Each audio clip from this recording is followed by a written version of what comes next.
Hello. Hello అందరికి. Welcome to stock markets info Telugu channel. ఈరోజు మళ్ళీ మార్కెట్స్ రికార్డ్ హైలో క్లోజ్ అయ్యాయి.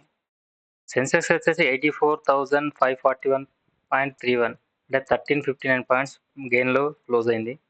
నిఫ్టీ వచ్చి అలాగే 25,790.95 375 పాయింట్ ప్లస్‌లో క్లోజ్ అయింది. నెక్స్ట్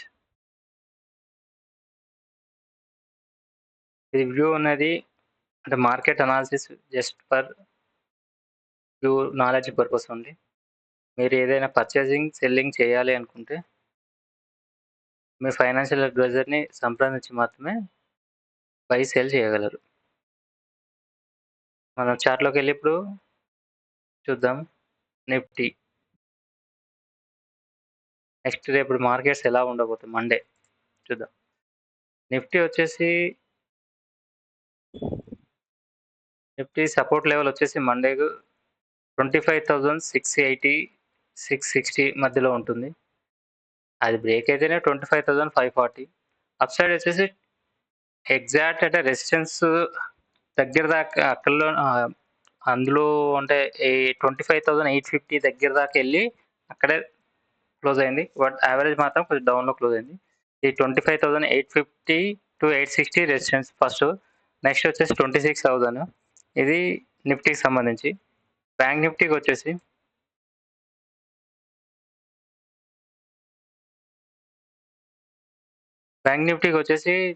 చూడండి, బ్యాంక్ నిఫ్టీకి వచ్చేసి 53,500 అనేది సపోర్టు. నెక్స్ట్ రెసిస్టెన్స్ వచ్చేసి 54,000 ఉంది. ఇది బ్రేక్ అయ్యి అప్ సైడ్ వెళ్తేనే మళ్ళీ ఇక్కడ నుంచి 500 పాయింట్స్ 54, 500, 55,000 దాకా కూడా వెళ్ళే ఛాన్సెస్ ఉంటుంది. నెక్స్ట్ డౌన్ సైడ్ వచ్చేసి 53,200 సపోర్ట్. ఇది బ్రేక్ అయ్యి అంటే ఇక్కడ 53,500 అనేది షార్ప్‌గా బ్రేక్ అయితేనే మీకు 53,200 అది లేదనుకుంటే 50,000 దాకా ఛాన్సెస్ ఉంది. ఒక్కసారి మనం ఇది అంటే ఓపెన్ ఇంట్రెస్ట్‌లో ఎలా ఉంది దాన్ని బట్టి ఒక్కసారి మీకు అనాలిసిస్ చెప్తాను. ఇది వచ్చేసి నిఫ్టీ. మార్కెట్స్ ఈరోజు హయ్యర్ లెవెల్‌లో ఉన్నప్పుడు ఎప్పుడు కూడా మార్కెట్స్ అనేటివి వాలటైల్‌గా అవుతూనే ఉంటుంది. అంటే అప్ అండ్ డౌన్ అవుతూనే ఉంటాయి. ఎందుకు అంటే దాన్ని అడ్జస్ట్‌మెంట్ చేస్తూ ఉంటారు. Calls and puts plus weekend ఉంది. దీంట్లో ఉంది కాబట్టి అప్ సైడ్‌కెళ్ళినాక ప్రాఫిట్ బుకింగ్ అనేది ఈజీగా వస్తుంటది. ఆ టైంలోనే మనకు మార్కెట్స్ అనేది అప్ అండ్ డౌన్ అవుతూ ఉంటాయి. హెవీగా అవుతా ఉంటది. ఇది ఒకసారి గమనించాలి. ఇప్పుడు ఎందుకు అంటే మార్కెట్ హైలో ఉన్నప్పుడు ప్రాఫిట్ బుకింగ్ అనేది వస్తుంది. మళ్ళీ ఇమ్మీడియేట్‌గా బయింగ్ అనేది వస్తుంది. ఇప్పుడు ఏమైతదంటే సెక్టార్ వైస్‌గా మనకు షిఫ్టింగ్ అవుతా ఉంటది మనీ. మనీ అనేది ఒక సెక్టార్ పర్ఫార్మెన్స్ చేసింది. ఇంకో సెక్టార్ చేయలేదు. ఇప్పుడు ఏదైతే సెక్టార్స్ పర్ఫార్మెన్స్ చేయలేదో ఆ సెక్టార్‌లకు మనీ అనేది వెళ్తుంది. అలా ప్రాఫిట్ బుకింగ్ జరుగుతూనే మార్కెట్ అప్ సైడ్ గాని, డౌన్ సైడ్ గాని వెళ్తూనే ఉంటుంది. నెక్స్ట్ ఇప్పుడు మనకు దీని ప్రకారం చూస్తే నిఫ్టీ వచ్చేసి 25,700 అనేది అంటే అక్కడ కొంచెం కన్సాలిడేటెడ్ అయ్యే ఛాన్సెస్ ఉంది. 25,700.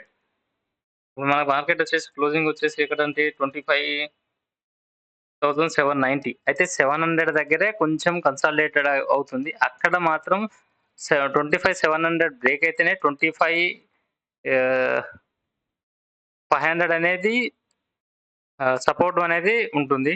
నెక్స్ట్ అప్ సైడ్ వచ్చేసి 26,000 అనేది రెసిస్టెంట్‌గా ఉంటుంది. 26 బ్రేక్ అయితేనే మీకు ఇమ్మీడియేట్‌గా 200-300 పాయింట్స్ అనేది గెయిన్ అవుతది. లేదు అనుకుంటే 26 దగ్గర దాకా వెళ్తే మళ్ళీ ఫార్వర్డ్ బుకింగ్ వస్తే 25,800, 25,500 ఇలా ఉంటుంది. మీరు మొన్న అంటే 3 డేస్ బ్యాక్ కూడా చెప్పాను. ఎప్పుడైతే బ్రేక్‌ఔట్ వస్తుందో బ్రేక్‌ఔట్ తర్వాత ఏందంటే నెక్స్ట్ వాళ్ళు అమ్మిన అంటే ఎక్కడైతే కాల్స్ అమ్ముతారో అక్కడి దాకా వెళ్తుంది. ఇమ్మీడియేట్‌గా 150 మీకు చెప్పాను 25,300 అన్నప్పుడు 300, 500 దాటిందంటే 100-200 పాయింట్స్ జంప్ అనేది వస్తుంది. ఎందుకు అంటే ఇక్కడున్న షార్ట్స్ చేసింది. అంటే వాళ్ళు సెల్ చేసినయి కవర్ చేయడానికి అక్కడి దాకా వెళ్తా ఉంటది మార్కెట్ అనేది. ఇది నిఫ్టీ. బ్యాంక్ నిఫ్టీ వచ్చేసి చూస్తే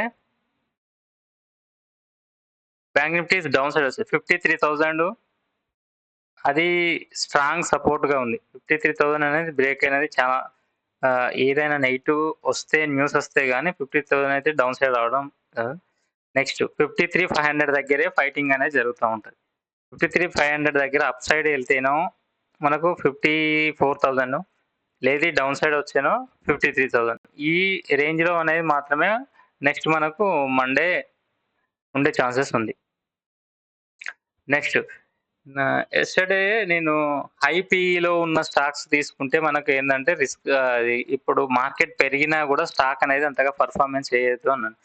పీఈ అంటే ప్రైస్ టు ఎర్నింగ్ అంటే ఒక్క ప్రైస్ టు ఎర్నింగ్ అనేది ఎలా అంటే కంపెనీ రూపాయి మనకు ఎర్న్ చేస్తా ఉంటే మనం దాన్ని రూ. 40, 20 పీఈ ఎంత పీఈ అంటే అక్కడ షో అయ్యే దాన్ని బట్టి ఎగ్జాంపుల్ ఒకటి చూస్తే మీకు యెస్టర్‌డే చెప్పాను.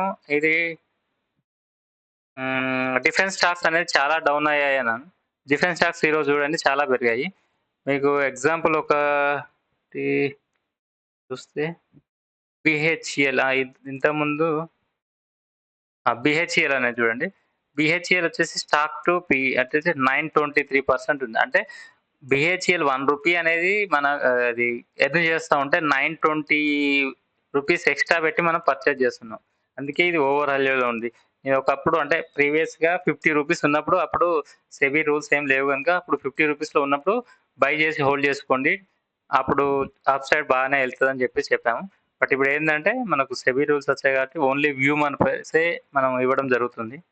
ఇది ప్రైస్ టు ఎర్నింగ్ వచ్చేసి రూ. 923 ఉంది. రూ. 923 మన ఉన్న స్టాక్ అంటే రూ. 1 గెయిన్ అది ఎర్న్ చేస్తా ఉంటే కంపెనీ రూ. 923 మనం పెట్టి తీసుకోవడం అనేది ఇప్పుడు మనకు ఇది మీకు ఎంత మార్కెట్ వెళ్ళినా కూడా మళ్ళీ కన్సాలిడేటెడ్ డౌన్ సైడ్ వచ్చాక మనకు మాత్రమే అప్పుడు రిజల్ట్ అప్డేట్ అయ్యాక ప్లస్ రిజల్ట్స్ అప్‌కమింగ్ రిజల్ట్ ఎలా ఉంటది అని. నెక్స్ట్ దీంట్లో వచ్చేసి మనము అనాలిసిస్ చేసేటప్పుడు రిజల్ట్స్‌లో సేల్స్ గ్రోత్ ఎలా ఉందో చూడాలి. సేల్స్ గ్రోత్ వచ్చేసి 2021 నుంచి ఇట్లా అప్ సైడ్ ఎళ్ళింది. ఇప్పుడు మార్చ్ 24 తర్వాత మళ్ళీ డౌన్ సైడ్ వచ్చింది. అందుకే మీకు ఈ స్టాక్‌లో మొమెంటం 300 నుంచి డౌన్ సైడ్ వచ్చింది. ఇలా సేల్స్ గ్రోత్ క్వార్టర్లీ సేల్స్ ఎలా ఉన్నాయో చూసుకోవాలి. నెక్స్ట్ ఆఫ్టర్ సేల్స్ తర్వాత ఫస్ట్ సేల్స్ ఉన్నాయనుకో ఆటోమేటిక్‌గా కంపెనీ అనేది గ్రో అవుతుంది. సేల్స్ తర్వాత నెట్ ప్రాఫిట్, ఆపరేటింగ్ ప్రాఫిట్స్ ఎలా వస్తున్నాయి. ఇక్కడ 728 నెట్ ప్రాఫిట్ ప్లస్‌లో నుంచి -169 వచ్చేసాయి. దీంతోని మార్కెట్ అనేది అంటే ఒక క్వార్టర్‌లో లాస్ వచ్చింది మాత్రాన స్టాక్ బ్యాడ్ అని కాదు. కంటిన్యూగా ఒక 2, 3 క్వార్టర్స్ డౌన్ వస్తేనే మనకనేది ఆ స్టాక్ పర్ఫార్మెన్స్ కాకుండా డౌన్ సైడ్‌కెళ్ళే ఛాన్సెస్ ఉంటుంది. మనకు సేల్స్ ఉన్నాయనుకోండి, కంపెనీ కంపెనీ యొక్క గ్రోత్ ఎప్పుడు కూడా సేల్స్ మీద ఆధారపడి ఉంటుంది. సేల్స్ గనుక ఉన్నాయనుకోండి, మనకు అప్ సైడ్ వచ్చే ఛాన్సెస్ ఉంటాయి. నెక్స్ట్ మీకు ఇదే పీఈ చూడాలంటే ఇప్పుడు మెయిన్‌గా రిలయన్స్ అనుకోండి. రిలయన్స్ వచ్చేసి మనకు అది ఏందంటే మొమెంటమ్ స్టాక్స్. అదే రూ. 29లో ఉంది. రిలయన్స్ రూ. 29 పీఈలో దొరుకుతుంది. అది ఎందుకంటే ప్రీమియం ఉంటుంది. ఎందుకంటే ఎర్నింగ్స్ అనేది రిజల్ట్ అనేది బాగానే ఉంటది కాబట్టి అది పీఈలో ఉంది. అదే రూ. 30 ఉంది. మనము ఎంత పీఈలో తీసుకుంటున్నాం ఇవన్నీ చూడాలి. ఇవన్నీ చూసాక మనం స్టాక్స్ అనేది పిక్ చేసుకుంటే మనకు బెటర్. నెక్స్ట్ మనం ఇన్వెస్ట్‌మెంట్ చేసే అమౌంట్ టోటల్‌గా కూడా ఒక సింగిల్ స్టాక్‌లో ఇన్వెస్ట్‌మెంట్ చేయాలి. అది హెవీ రిస్క్ అని అవుతుంది. నెక్స్ట్ ఇలానే చూసుకుంటే మనకు హెచ్‌డీఎఫ్‌సీ బ్యాంక్. హెచ్‌డీఎఫ్‌సీ బ్యాంక్ వచ్చేసి మీది స్టాక్ టు పీఈ చూస్తే 19 ఉంది. ఇండస్ట్రీ వచ్చేసి 11 పీఈలో ఉంది. ఇది పీఈ రేషియో ఇదొకటి చూసుకోవాలి. నెక్స్ట్ ఇప్పుడు వచ్చేసి అంటే అన్ని సెక్టార్స్ మార్కెట్ టెస్ట్‌లో ఉన్నప్పుడు కొన్ని సెక్టార్ అనేది అమౌంట్ అనేది ఒక సెక్టార్ నుంచి ఒక సెక్టార్‌కి అమౌంట్ అనేది చేంజ్ అవుతూ ఉంటుంది. అది ఏ సెక్టార్‌కి చేంజ్ అవుతుందో ఒకసారి గమనించుకొని మన స్టాక్స్ అనేది తీసుకోవాల్సి ఉంటుంది. నెక్స్ట్ ఇప్పుడు మనం నెక్స్ట్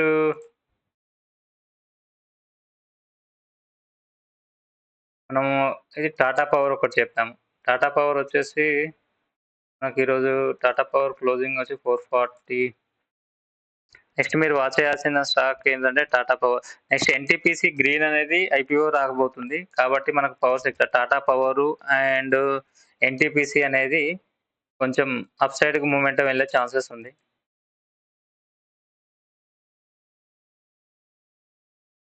టాటా పవర్ వచ్చేసి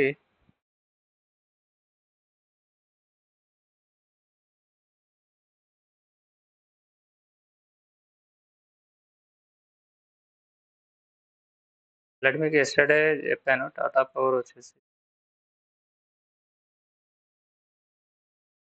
444 ఉంది. క్లోజింగ్ నుంచి రూ. 4 ప్లస్‌లో closing. Tata power and NTPC ఒకటి వాచ్ చేసుకోండి. చూడండి. ఓకే. మార్కెట్ అయితే హైలోనే క్లోజ్ అయ్యాయి. నెక్స్ట్ మన మార్కెట్ ట్రెండ్ ఏందంటే నిఫ్టీ చూడండి. నిఫ్టీ వచ్చేసి మనం డే ఫ్రేమ్‌లో చూస్తుంటే మార్కెట్ హైలో ఉన్నప్పుడు ఎప్పటి వరకెళ్తుంది? ఎక్కడ ప్రాఫిట్ బుకింగ్ అని వస్తదని చెప్పలేం. మనకి ఇక్కడ దాకా ఎళ్ళాక మళ్ళీ కొంచెం డౌన్ వచ్చాక మళ్ళీ అప్ సైడ్ ఎళ్ళే ఛాన్సెస్ ఉంటాయి. లేదు ఇక్కడ న్యూస్ ఏదైనా వస్తే అక్కడి నుంచి డౌన్ సైడ్ వస్తాయి. ఈ సపోర్ట్ లెవెల్‌ని చూసుకొని మనం మార్కెట్‌నయితే అంచనా వేయాలి. నెక్స్ట్ డౌన్ ట్రెండ్ అనేది ఇప్పుడైతే లేదు. మన మార్కెట్‌లో అయితే అప్ ట్రెండే ఉంది. ఎప్పుడైతే హెవీగా ఫాల్ అవుతుంది, దానికి తోడుగా న్యూస్‌లేం లేదు అనుకున్నప్పుడు మాత్రమే మనకు మార్కెట్‌లో ఫాల్ అయ్యే ఛాన్సెస్ ఉంది. నెక్స్ట్ హెవీగా ఫాల్ అవుతున్నా మళ్ళీ ఇంకా వెళ్తుందా అంటే దానికి మన గ్లోబల్‌గా ఏవైనా ఇష్యూస్ ఉండాలి. ఓన్లీ ఓవర్‌గా పెరిగిన మార్కెట్ పడాలనేదైతే ఛాన్సెస్ ఉండదు. మార్కెట్‌లో ఏందంటే సెక్టార్ వైస్‌గా అమౌంట్ అది చేంజెస్ జరుగుతా ఉంటాయి కాబట్టి, ఇప్పుడు బ్యాంకింగ్ ఇప్పుడు మొన్నటి దాకా బ్యాంకింగ్ డౌన్‌లో ఉండే. ఇప్పుడు బ్యాంకింగ్ గూడా అప్ సైడ్ వచ్చినాయి. ఇప్పుడు నెక్స్ట్ మనకు ఐటీ సెక్టార్ పర్ఫార్మెన్స్ చేయొచ్చు. ఎందుకు అంటే రేట్ కట్ ఉంటే మాత్రం మనకు అమౌంటు ఐటీకి స్టాక్స్‌కొచ్చేసి కొంచెం బెనిఫిట్‌గా ఉంటుంది.